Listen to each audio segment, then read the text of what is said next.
저는 현재 한국 국적을 가진 김유진입니다. 하지만 제 원래 이름은 사쿠라 나카무라였어요.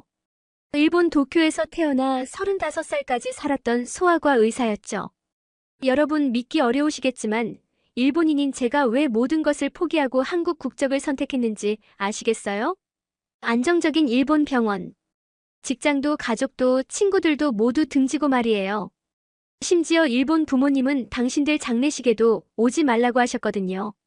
그런데도 저는 단 한 번도 후회한 적이 없어요. 오늘 제가 들려드릴 이야기는 단순한 국적 변경 이야기가 아닙니다. 한 사람의 인생이 송두리째 바뀐 진짜 이유, 그리고 일본인도 울게 만드는 한국의 진짜 모습에 대한 이야기예요. 처음 한국에 왔을 때는 3개월만 있다가 돌아갈 계획이었어요. 그런데 구내식당에서 우연히 들은 일본인 아내들의 충격적인 고백, 그리고 소아과에서 만난 한 환자 어머니의 예상치 못한 반응까지. 이 모든 것들이 제 35년 인생을 완전히 뒤바꿔 놓았습니다. 과연 무엇이 저를 이렇게 변하게 만들었을까요?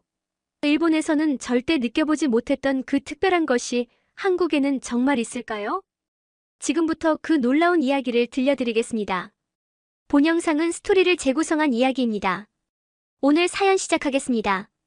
구독과 좋아요는 구독자님께 행운을 드립니다. 저는 도쿄 시부야에 있는 대형 종합병원에서 소아과 의사로 일했습니다. 매일 아침 7시에 일어나 밤 9시에 퇴근하는 것이 일상이었죠. 일본 사회는 정말 체계적이에요. 모든 것이 시간표대로 움직이고 사람들은 규칙을 철저히 지킵니다. 하지만 그 속에서 저는 점점 숨이 막혔어요. 병원에서 아이들을 돌보는 일은 보람있었지만 동료들과의 관계는 달랐습니다. 점심시간에도 각자 도시락을 먹고 회식이 있어도 형식적인 대화만 나누죠. 오늘 날씨가 좋네요. 네, 맞습니다. 이런 식의 대화가 전부였어요. 깊은 이야기는 절대 하지 않습니다. 개인적인 고민이나 감정을 드러내는 것은 민폐라고 생각하는 문화죠. 어느 날 저녁 집에 혼자 앉아서 컵라면을 먹고 있는데 문득 이런 생각이 들었어요. 나는 지금 무엇을 위해 살고 있는 걸까? 35년을 살았지만 진짜 마음을 나눌 수 있는 사람이 한 명도 없었습니다. 부모님도 형식적인 안부 인사뿐이었고 친구라고 부를 만한 사람도 없었어요. 그런 저에게 전환점이 찾아왔습니다. 병원에서 국제의료봉사 프로젝트 공고를 봤어요. 한국으로 3개월간 파견되어 현지 병원에서 근무하는 프로그램이었죠. 솔직히 처음에는 별 기대가 없었습니다. 그냥 일상에서 벗어나고 싶었을 뿐이에요. 지금 돌이켜보면 그때의 저는 정말 무지했습니다. 한국에 대해 아는 것이라고는 김치와 불고기가 전부였어요. 한류나 케이팝에도 관심이 없었고 한국어도 전혀 못했습니다. 그저 안녕하세요와 감사합니다 정도만 알고 있었죠. 출발 전날 밤 저는 작은 캐리어 하나만 챙겼습니다. 3개월이면 금세 지나갈 거라고 생각했거든요. 하지만 운명은 정말 묘한 것 같습니다. 그 작은 캐리어 하나가 제 인생의 모든 것을 담게 될 줄이야. 인천공항에 도착한 순간부터 일본과는 뭔가 달랐어요. 공항 직원들이 정말 친절했습니다. 제가 일본인이라고 하니까 어서 오세요. 한국 여행 재미있게 하세요. 하면서 환하게 웃어주더라고요. 일본에서는 상상할 수 없는 일이었죠. 택시를 탔는데 기사분이 정말 말이 많으셨어요. 일본에서 오셨구나. 의사 선생님이시구나. 우리 한국 어때요? 처음에는 당황했습니다. 일본 택시 기사들은 보통 조용히 운전만 하거든요. 하지만 이상하게 기분이 좋았어요. 누군가가 저에게 진짜 관심을 가져주는 것 같았거든요. 서울대학교 병원에 도착해서 인사를 드렸는데 소아과 과장님께서 직접 나와서 맞아주셨어요. 멀리서 오시느라 고생하셨습니다. 저희 병원에서 많이 배워가세요. 하시면서 두 손으로 악수를 해주시더라고요. 일본에서는 보통 명함만 주고받고 끝나는데 여기서는 사람 냄새가 났어요. 첫 출근 날 저를 담당해 주실 간호사를 소개받았습니다. 바로 김소라 간호사였어요. 소라 씨는 제 또래 정도로 보였는데 첫인상부터 정말 밝고 친근했습니다. 선생님, 일본에서 오셨다면서요? 와, 정말 신기해요. 일본어도 배워보고 싶었는데. 소라 씨는 저에게 병원 곳곳을 안내해주면서 이것저것 설명해줬어요. 여기가 휴게실이고요. 여기서 커피도 마실 수 있어요. 아, 그리고 점심시간에는 구내식당 음식이 정말 맛있거든요. 마치 오랜 친구처럼 자연스럽게 대해주는 모습에 저는 점점 마음이 열렸습니다. 첫 진료를 시작했는데 정말 놀라웠어요. 한국 부모들은 외국인 의사인 저를 전혀 어색해하지 않았습니다. 오히려 선생님, 일본에서 오셨구나요? 우리 아이 잘 부탁드려요. 하면서 따뜻하게 대해주더라고요. 점심시간에 구내식당에 갔는데 정말 깜짝 놀랐습니다. 일본 병원 구내식당은 조용하고 각자 혼자 먹는 분위기인데 여기는 완전 달랐어요. 의사들, 간호사들이 모여서 왁자지껄 이야기하고 웃고 있었거든요. 소라 씨가 저를 자기 테이블로 데려가서 소개해줬어요. 우리 일본에서 온 사쿠라 선생님이에요. 다들 안녕하세요. 하면서 반갑게 인사해주고 누군가는 일본 음식 중에 뭘 제일 좋아하세요? 라고 묻기도 했어요. 정말 자연스럽게 대화에 끼워주는 모습에 저는 감동했습니다. 35년을 살면서 이런 따뜻함을 느껴본 적이 없었거든요. 그날 저녁 숙소에 돌아와서 일기를 썼어요. 오늘 하루만으로도 일본에서 1년 동안 받은 관심보다 더 많은 관심을 받았다. 정말 신기했습니다. 이게 한국이구나 싶었어요. 한국에 온 지 일주일 정도 지났을 때였어요. 점심시간에 구내식당에서 혼자 김치찌개를 먹고 있었는데 옆 테이블에서 일본어 대화가 들렸습니다. 귀를 기울여 보니 일본 여성들 4명이 앉아 있었어요. 처음에는 반가웠죠. 한국에서 일본 사람들을 만날 수 있다니. 하지만 그들의 대화 내용을 듣고는 정말 깜짝 놀랐어요. 나는 이제 일본으로 돌아갈 생각이 전혀 없어. 여기가 진짜 고향 같아. 한 여성이 말했습니다. 맞아. 나도 한국 국적 취득 준비하고 있어. 이제 일본 국적은 포기할 거야. 다른 여성이 대답했어요. 저는 젓가락을 든 손이 멈췄습니다. 뭔가 잘못 들은 건 아닐까 싶어서 더 자세히 들어봤어요. 시어머니가 처음에는 일본 며느리라고 싫어하셨는데 지금은 친딸보다 더 예뻐하셔. 김치도 담그는 법 가르쳐주시고 명절 때마다 한복도 입혀주시고. 우리 남편 친구들도 처음엔 외국인 아내라고 어색해했는데 지금은 술 마실 때마다 나 부르더라. 일본 이야기 들려달라고. 이들은 모두 한국인과 결혼한 일본인 여성들이었어요. 그런데 정말 놀라운 건 이들이 모두 한국어를 완벽하게 구사한다는 것이었습니다. 심지어 부산 사투리, 경상도 사투리까지 자연스럽게 섞어서 말하고 있었어요. 우리 시댁에서는 내가 일본 사람인 거 완전 잊고 살아. 그냥 가족의 일원이야. 나도 동네 아줌마들이랑 장도 보고 수다도 떨고. 일본에 있을 때보다 훨씬 행복해. 제일 충격적이었던 건 이 말이었어요. 솔직히 일본에 있을 때는 정말 외로웠어.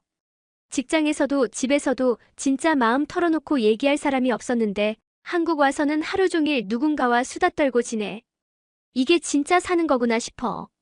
저는 그 자리에서 움직일 수가 없었어요. 제가 일본에서 느꼈던 공허함과 외로움을 정확히 표현한 말이었거든요. 이 여성들도 저와 똑같은 감정을 느꼈던 거예요. 식사를 마치고 일어나려는데 그중 한 분이 저를 보고 말을 걸어왔습니다. 혹시 일본 분이신가요? 일본어로 통화하시는 거 들었는데. 네, 맞습니다. 저는 의료봉사로 온 의사예요. 아, 그러시구나. 저희는 한국에 시집 와서 살고 있어요. 시간 되시면 우리 모임에 한번 나오세요. 일본 사람들끼리 정보도 나누고 그래요. 정말 우연한 만남이었지만 이것이 제 인생을 바꾼 첫 번째 전환점이었습니다. 일본 사람들이 한국에서 이렇게 행복하게 살고 있다는 걸 처음 알았거든요. 그날 이후로 한국 사람들의 따뜻함을 하나씩 발견하기 시작했어요. 처음에는 그냥 우연이려니 했는데 매일매일 경험하다 보니 이게 한국의 문화구나 싶었습니다. 어느 날 지하철을 타고 병원에 가는 길이었어요. 아침 출근 시간이라 사람들이 많았죠. 저는 입구 근처에 서 있었는데 한 할머니가 무거운 장바구니를 들고 계셨어요. 일본이라면 모른 척하고 지나갔을 텐데 한 젊은 남성이 벌떡 일어나서 자리를 양보했습니다. 할머니, 여기 앉으세요. 고마워라, 젊은 사람아. 그런데 더 놀라운 건 그 다음이었어요. 할머니가 장바구니에서 사탕을 꺼내서 그 남성에게 주시는 거예요. 고마운 마음이니까 하나 드셔. 아, 괜찮습니다. 아니야, 받아. 할머니 마음이야. 결국 그 남성은 사탕을 받고 감사합니다 하면서 환하게 웃었어요. 이런 모습을 보면서 저는 정말 신기했습니다. 일본에서는 상상할 수 없는 장면이었거든요. 점심시간에 병원 근처 시장에 갔을 때도 마찬가지였어요. 김치를 사려고 했는데 아주머니가 어머 외국 사람이네. 어느 나라에서 왔어? 라고 물어보시더라고요. 일본에서 왔습니다. 아이고 일본에서 왔구나. 김치 먹을 줄 알아? 네, 맛있게 잘 먹어요. 그랬더니 아주머니가 김치 한 포기 값을 받고는 깍두기랑 젓갈까지 덤으로 주시는 거예요. 이거 서비스야. 일본에서 온 손님한테 인색하게 굴 수 없잖아. 저는 정말 당황스러웠어요. 일본에서는 정가에서 1엔도 깎아주지 않거든요. 그런데 여기서는 물건값보다 더 많은 걸 주시는 거예요. 집으로 돌아가는 길에 들른 편의점에서도 비슷한 경험을 했어요. 계산하려는데 점원이요. 선생님 일본 분이시죠? 병원에서 뵌 것 같은데요 라고 하더라고요. 아, 맞아요. 기억해 주시네요. 우리 아이가 선생님한테 진료받았어요. 정말 친절하게 해주셔서 고마웠어요. 그러면서 음료수 하나를 더 주시는 거예요. 더운데 이거 드세요. 이런 일들이 하루에 서너 번씩 일어났습니다. 일본에서는 타인에게 민폐를 끼치지 않는 게 최고의 덕목이에요. 하지만 한국에서는 달랐어요. 서로 관심을 갖고 챙겨주는 게 자연스러운 일이었습니다. 그날 밤 소라 씨에게 이 이야기를 했더니 웃으면서 그냥 한국 사람들이 원래 그래요. 정이 많거든요라고 하더라고요. 그런데 저에게는 정말 큰 충격이었어요. 35년간 느껴보지 못한 따뜻함이었거든요. 소라 씨와 더 가까워진 건 한 달 정도 지나서였어요. 어느 날 늦은 오후에 응급실에 아이가 실려왔는데 심각한 상태였습니다. 고열의 경련까지 일으키고 있었거든요. 저와 소라 씨는 몇 시간 동안 그 아이를 돌봤어요. 다행히 상태가 호전됐는데 밤 10시가 넘어서야 끝났습니다. 두 사람 다 완전히 지쳐 있었죠. 선생님 고생 많으셨어요. 정말 멋있었어요. 소라 씨가 말했어요. 소라 씨도 고생했어요. 덕분에 아이가 나았죠. 그때 소라 씨가 갑자기 선생님, 시간 되시면 우리 집에서 저녁 드실래요? 엄마가 해주신 음식이 있거든요라고 제안했습니다. 일본에서는 동료가 집에 초대하는 일이 거의 없어요. 하지만 소라 씨의 표정이 너무 진심 어린 것 같아서 네, 감사합니다라고 대답했어요. 소라 씨 집은 병원에서 지하철로 20분 정도 거리에 있었어요. 작은 투룸이었지만 정말 깔끔하고 따뜻한 느낌이었습니다. 그런데 정말 깜짝 놀랐던 건 식탁 위에 차려진 음식들이었어요. 어머나, 이게 다 뭐예요? 엄마가 오늘 오셨거든요. 반찬 만들어주시고 가셨어요. 김치찌개, 생선구이, 나물 반찬, 그리고 갓 지은 밥까지. 정말 한 상 가득 차려져 있었어요. 일본에서 혼자 살 때는 편의점 도시락이나 컵라면이 전부였는데 이렇게 집밥을 먹어본 게 언제인지 기억도 안 났습니다. 선생님 많이 드세요. 우리 엄마 음식 솜씨가 정말 좋거든요. 한 입 먹어보니 정말 맛있었어요. 그런데 맛보다도 더 좋았던 건 이 따뜻한 분위기였습니다. 선생님은 일본에서 가족들과 자주 만나세요? 1년에 한두 번 정도요. 다들 바쁘거든요. 아, 그래요?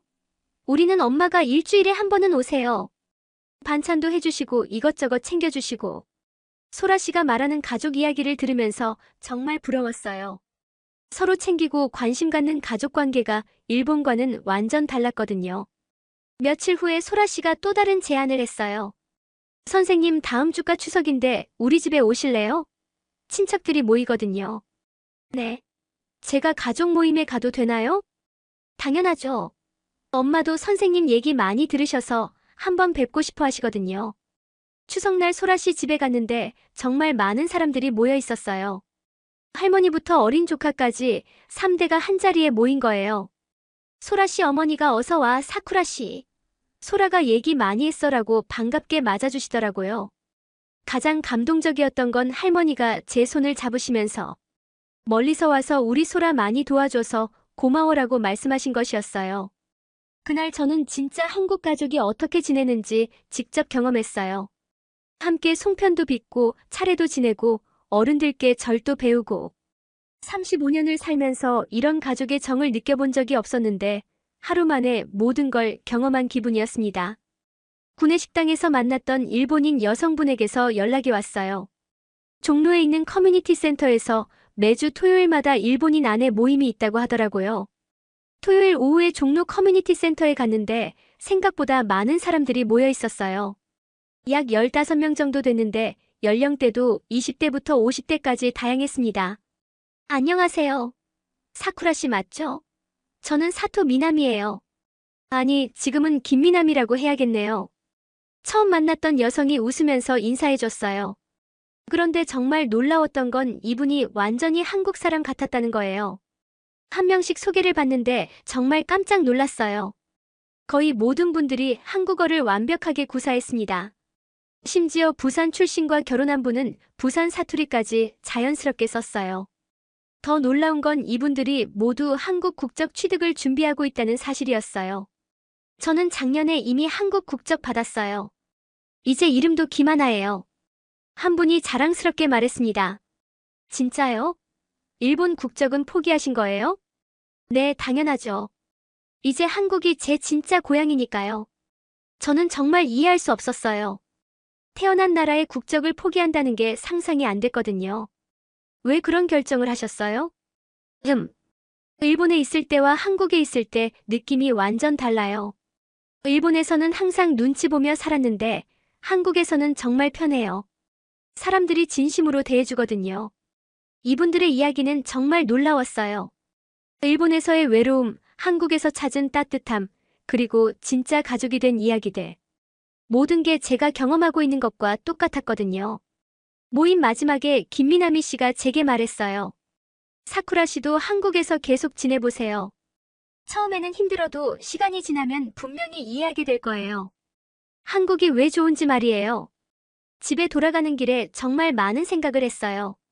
과연 저도 저분들처럼 될 수 있을까? 모임에 참석한 지 한 달 정도 지났을 때였어요. 그날은 평소보다 분위기가 조금 무거웠습니다. 한 분이 울고 계셨거든요. 타나카 씨, 무슨 일이에요?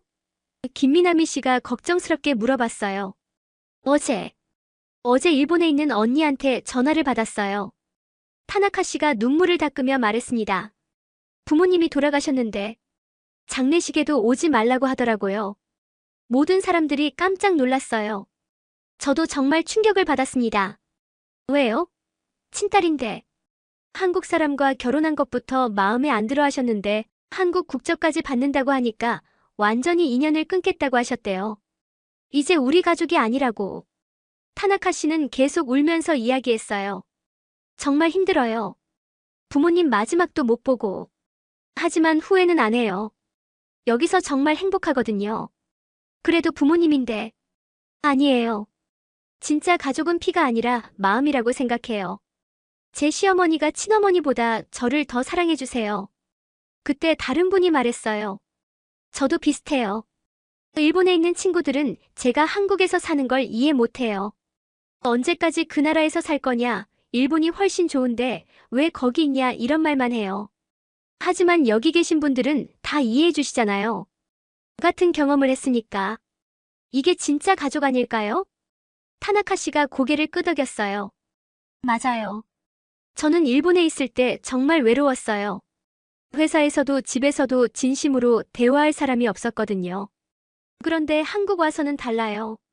시댁 식구들은 물론이고 동네 사람들, 아이 학교 엄마들까지 모두 진심으로 대해줘요. 타나카 씨가 눈물을 닦으며 말했어요. 제가 한국 국적을 받기로 결심한 이유는 간단해요.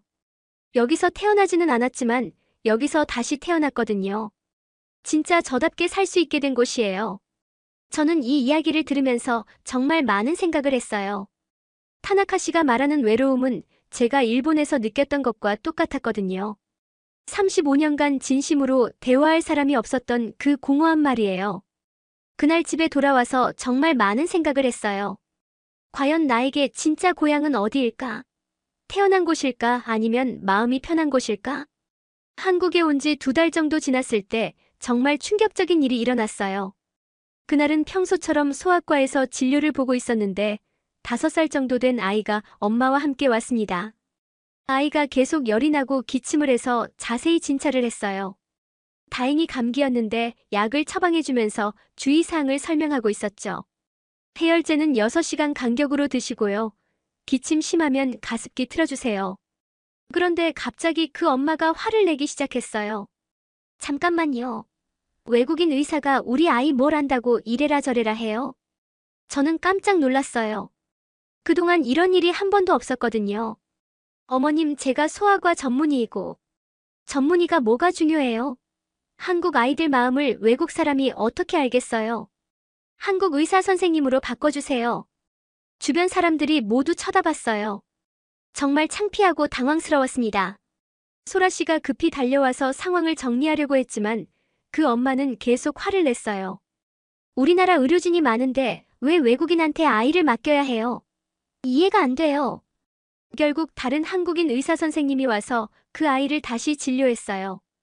똑같은 진단이었고 똑같은 처방이었죠. 하지만 그 엄마는 그제서야 만족했습니다. 역시 한국 선생님이 믿음직스러워요. 감사합니다. 그날 오후 내내 저는 정말 우울했어요. 처음으로 한국에서 배척당하는 기분을 느꼈거든요. 점심시간에 소라 씨가 위로해줬어요. 선생님, 너무 상처받지 마세요. 그런 사람은 정말 드물어요. 하지만 저는 여기서 외국인이잖아요. 아무리 노력해도 한국 사람이 될 수는 없는 거죠. 그렇지 않아요. 선생님을 좋아하는 환자들이 훨씬 많아요. 하지만 저는 계속 기분이 안 좋았어요. 퇴근 후에 혼자 숙소에 앉아서 일본에 있는 부모님에게 전화를 걸었습니다. 아버지, 저예요. 오, 사쿠라야. 한국은 어떠냐? 괜찮아요. 그런데 언제 돌아갈지 생각해보고 있어요. 그래? 벌써 지겨워졌나? 역시 외국은 외국이지. 그날 밤에 일본인 아내 모임 단체 채팅방에 이 이야기를 올렸어요. 오늘 병원에서 환자 보호자한테 상처받는 일이 있었어요. 외국인이라고 무시당했거든요. 정말 힘들어요. 금방 답장들이 올라왔어요. 사쿠라 씨, 저도 그런 일 많이 겪었어요. 처음에는 정말 상처받죠. 하지만 그런 사람들은 정말 소수예요. 대부분 한국 사람들은 그렇지 않아요. 하지만 그날 밤 저는 정말 일본으로 돌아갈까 진지하게 고민했어요. 다음 주 토요일 모임에 갔을 때 분위기가 좀 달랐어요. 제가 단체 채팅방에 올린 이야기 때문에 모든 분들이 저를 걱정해주고 계셨거든요. 사쿠라 씨, 그 후로 괜찮아요? 타나카 씨가 먼저 물어봤어요. 네. 그냥 그런가 보다 하고 있어요. 처음에는 그런 일이 정말 힘들죠. 저도 그랬어요. 김미나미 씨가 말했습니다. 어떻게 극복하셨어요? 사실 쉽지는 않았어요. 하지만 한 가지 깨달은 게 있어요. 그런 사람들은 정말 소수고 대부분 한국 사람들은 진심으로 받아들여준다는 거예요. 다른 분도 자신의 경험을 이야기해줬어요. 저는 아이 학교에서 비슷한 일을 겪었어요. 한 엄마가 일본 엄마가 우리 아이 교육에 대해서 뭘 알겠냐고 하더라고요. 정말 상처받았죠. 그래서 어떻게 하셨어요? 일단 많이 울었어요. 그리고 우리 아이한테 물어봤죠. 엄마가 일본 사람이어서 창피하냐고. 그랬더니 아이가 뭐라고 했는지 아세요? 뭐라고 했어요? 엄마는 그냥 엄마야. 일본 사람이든 한국 사람이든 상관없어. 우리 반 친구들도 엄마가 제일 예쁘다고 해라고 하더라고요. 그 이야기를 듣고 있으니 마음이 따뜻해졌어요. 그 후로는 생각을 바꿨어요. 모든 사람에게 인정받을 필요는 없다고. 진짜 중요한 사람들이 받아들여주면 된다고. 김미나미 씨가 중요한 말을 해줬어요. 사쿠라 씨, 한국에서 살려면 마음을 열어야 해요. 상처받을 각오도 해야 하고 오해받을 수도 있다는 걸 받아들여야 해요. 하지만 그만큼 얻는 것도 많아요. 무엇을 얻을 수 있어요? 진짜 따뜻함이요. 일본에서는 느껴본 적 없는 그런 인간적인 따뜻함. 그리고 진짜 가족 같은 관계들. 그때 한 분이 정말 인상적인 말을 했어요. 사쿠라 씨, 한국을 진심으로 사랑해보세요. 이 나라의 좋은 점뿐만 아니라 나쁜 점도 받아들이면서요.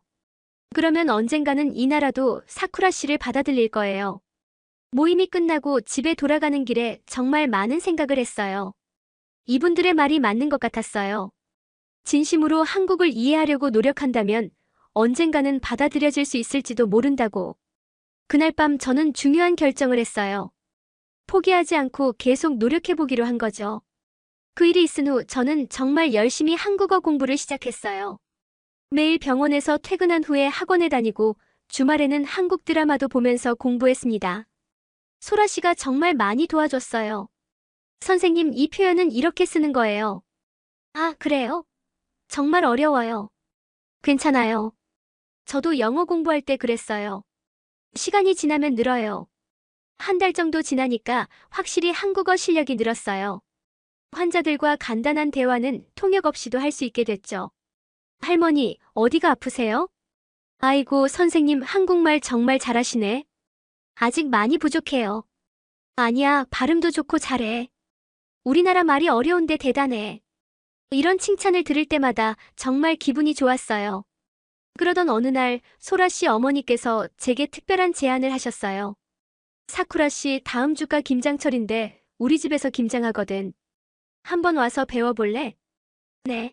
제가 김장을 배워도 되나요? 당연하지. 한국에서 살려면 김장은 알아야지.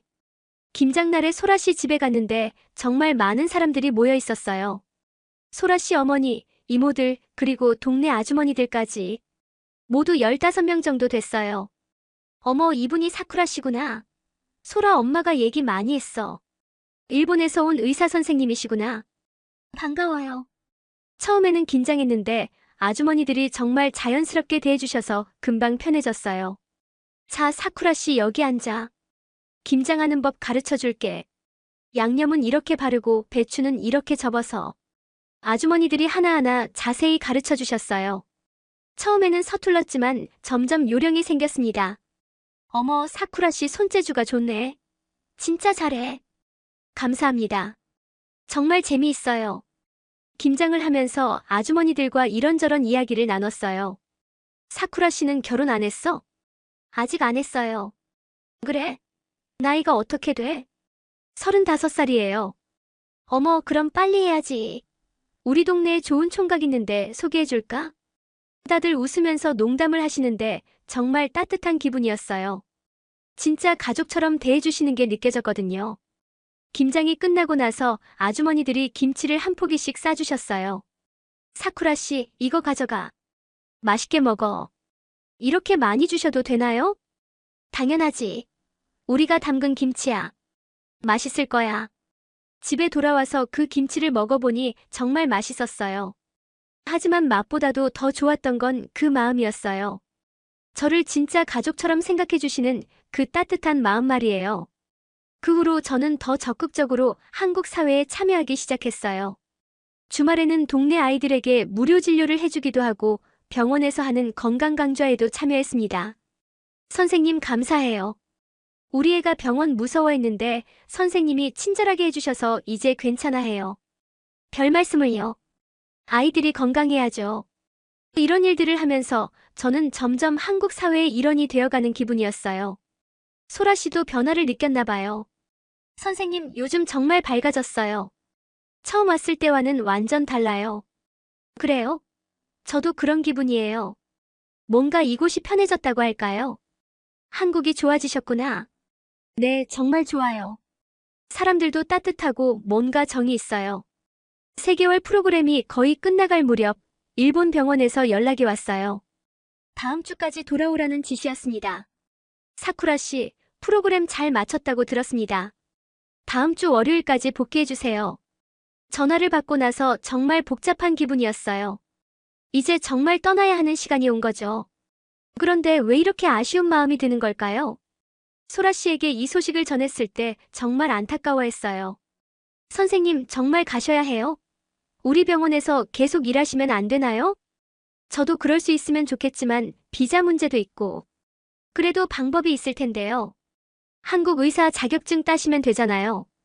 그날 저녁 일본인 아내 모임 단체 채팅방에 이 고민을 털어놨어요. 다음 주에 일본으로 돌아가야 해요. 정말 아쉬운데 어떻게 해야 할까요? 김미나미 씨가 바로 답장을 보냈어요. 사쿠라 씨 진짜 마음은 뭐예요? 일본으로 돌아가고 싶어요. 아니면 한국에 있고 싶어요? 이 질문을 받고 깊이 생각해봤어요.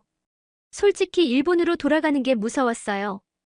다시 그 공허하고 차가운 일상으로 돌아간다고 생각하니 숨이 막혔거든요. 한국에 있고 싶어요.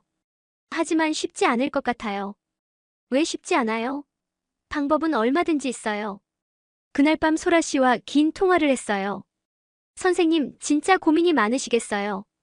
네, 어떻게 해야 할지 모르겠어요. 선생님 마음은 어떠세요? 솔직하게 말씀해 주세요.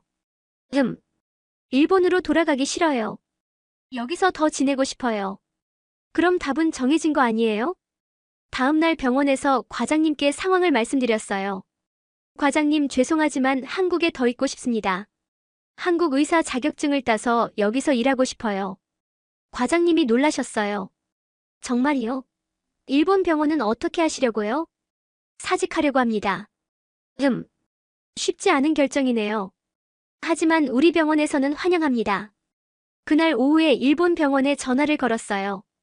정말 떨렸지만 용기를 냈습니다. 부장님, 죄송합니다. 사직하려고 합니다. 뭐라고? 갑자기 왜? 한국에서 계속 일하고 싶습니다. 말도 안 돼. 한국이 일본보다 뭐가 좋다고 그래? 여기서 제가 진짜 필요한 사람이 된 기분이에요. 환자들이 저를 믿어주고 동료들이 가족처럼 대해주고. 정신 차려.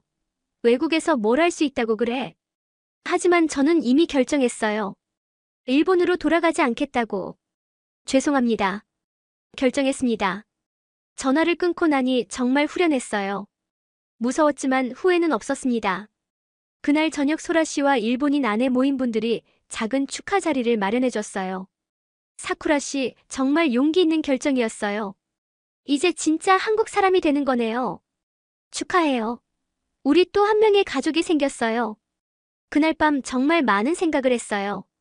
과연 제가 올바른 선택을 한 걸까요? 하지만 마음 한편으로는 확신이 있었어요. 이곳이 제 진짜 고향이라는 확신 말이에요. 한국에 남기로 결심한 후 정말 바쁜 나날이 시작됐어요. 한국 의사 시험 준비도 해야 하고 비자 연장 문제도 해결해야 했거든요. 가장 어려웠던 건 한국 의료법과 의료 시스템을 새로 공부하는 것이었어요. 일본과는 많이 달랐거든요. 하지만 소라 씨와 병원 동료들이 정말 많이 도와줬어요. 선생님, 이 부분은 한국에서 특히 중요해요. 이 약은 한국에서는 이렇게 처방하는 거예요. 6개월 정도 열심히 공부한 끝에 드디어 한국 의사 시험에 합격했어요. 결과를 확인하는 순간 정말 기뻤습니다. 이제 정말 한국에서 의사로 일할 수 있게 된 거죠. 그런데 더 큰 결심이 있었어요. 바로 한국 국적을 취득하는 것이었습니다. 일본인 아내 모임에서 만난 분들처럼 저도 진짜 한국 사람이 되고 싶었거든요. 귀화 신청 과정은 생각보다 복잡했어요. 서류도 많고 면접도 봐야 하고 한국어 시험도 통과해야 했죠. 하지만 포기하지 않았어요. 면접날 정말 떨렸습니다. 면접관이 여러 가지 질문을 했어요. 왜 한국 국적을 원하십니까? 일본에 있을 때는 제자리를 찾지 못했는데 한국에서는 진짜 필요한 사람이 된 기분이에요. 이곳 사람들이 저를 가족처럼 받아들여 주셨거든요. 한국에서 어떤 일을 하고 싶으십니까? 소아과 의사로서 한국 아이들의 건강을 지키고 싶습니다. 그리고 이 사회에 기여하고 싶어요. 일본 가족들은 어떻게 생각하십니까? 이 질문이 가장 어려웠어요. 솔직히 일본 가족들은 이해하지 못했거든요. 처음에는 반대하셨어요. 하지만 제가 여기서 얼마나 행복한지 알게 되시면 이해해 주실 거라고 믿어요. 몇 달 후 드디어 귀화 승인 통지서가 왔어요. 그 순간 정말 눈물이 났습니다. 이제 진짜 한국 사람이 된 거예요. 새로운 이름도 정했어요. 김유진. 소라 씨가 지어준 이름이에요. 유진이라는 뜻이 귀한 보석이래요. 선생님이 우리에게 정말 귀한 사람이니까 딱 맞는 것 같아요. 한국 신분증을 받았을 때 그 기분을 어떻게 표현해야 할까요? 35년 만에 처음으로 제자리를 찾은 기분이었어요. 첫 번째 투표날이 가장 감동적이었어요. 투표소에 가서 투표용지를 받는 순간 정말 울컥했습니다. 이제 정말 이 나라의 일원이구나. 투표를 마치고 나오면서 정말 뿌듯했어요. 이제 저도 이 나라의 미래를 함께 결정하는 한 사람이 된 거니까요. 소라 씨가 축하 파티를 열어줬어요. 일본인 아내 모임 분들도 모두 와주셨고요. 유진 씨, 정말 축하해요. 이제 진짜 우리 한국 사람이네요. 앞으로 함께 이 나라를 더 좋게 만들어가요. 그날 밤 정말 많은 생각을 했어요. 3년 전만 해도 저는 도쿄에서 외롭게 살고 있었는데 지금은 한국에서 새로운 가족들과 함께하고 있어요. 물론 쉽지 않았어요. 언어도 배워야 했고, 문화도 익혀야 했고, 때로는 상처받기도 했죠. 하지만 그 모든 걸 견딜 수 있었던 건 이곳 사람들의 따뜻함 때문이었어요. 지금 제가 하고 싶은 말은 이거예요. 고향이라는 건 태어난 곳이 아니라 마음이 편한 곳이에요. 사랑받는 곳이고 누군가에게 필요한 사람이 될 수 있는 곳이죠. 저는 일본에서 태어났지만 한국에서 다시 태어났어요. 진짜 저답게 살 수 있게 된 곳이 바로 한국이거든요. 지금도 매일 병원에서 아이들을 돌보고 있어요. 그 아이들이 환하게 웃으면서 유진 선생님 이라고 부를 때마다 정말 행복해요. 이 일을 위해 태어난 것 같다는 생각이 들거든요. 가끔 일본에 있는 가족들이 생각나요. 아직도 제 결정을 이해하지 못하시지만 언젠가는 알아주실 거라고 믿어요.